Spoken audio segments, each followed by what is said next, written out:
On the shores of the God's Eye, due north of the Isle of Faces, rises a monument to arrogance and cruelty. Harrenhal.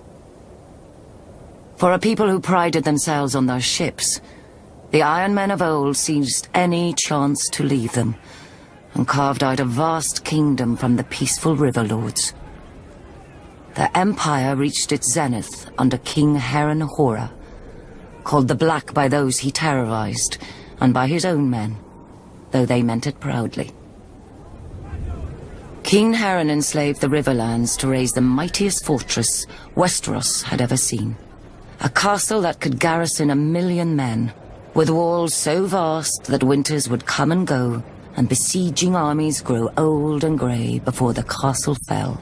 5 towers he ordered, reaching into the heavens like grasping fingers. A monstrosity which he forced our people to build for their own subjugation. But the very day the slaves laid the last stone, Aegon Targaryen and his sisters arrived in the south. When they arrived with their small army, Harren laughed and shut the gates. Harrenhal would have its first test, and an easy one at that.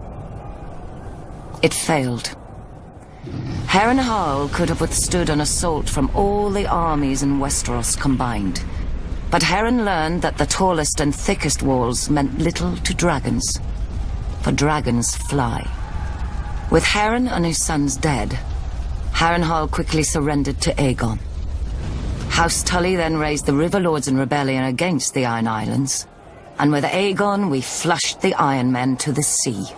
We should have torn down the castle stone by stone then, but Harrenhal seemed such a magnificent prize that Aegon gave it to one of his commanders, whose line then withered to extinction, as would every family to hold it thereafter.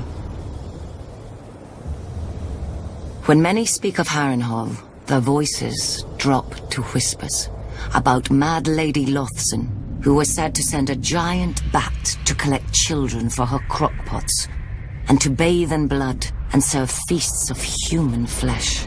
About the ghosts of Black Harren and his sons who still walk the castle at night, all aflame.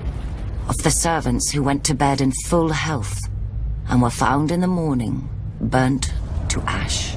Mere stories to frighten wayward children and excite young girls, you may say. You would not be entirely wrong. Harrenhal is a prize.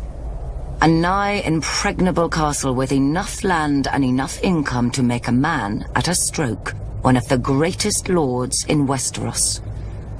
But you would not be entirely right either.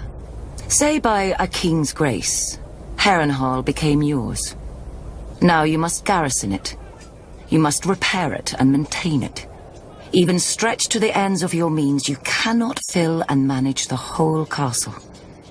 So you retreat your household to 4 of the 5 towers, then 3, then 2, then only the bottom thirds of those. You close the whole of 100 hearths and take your meals in your rooms.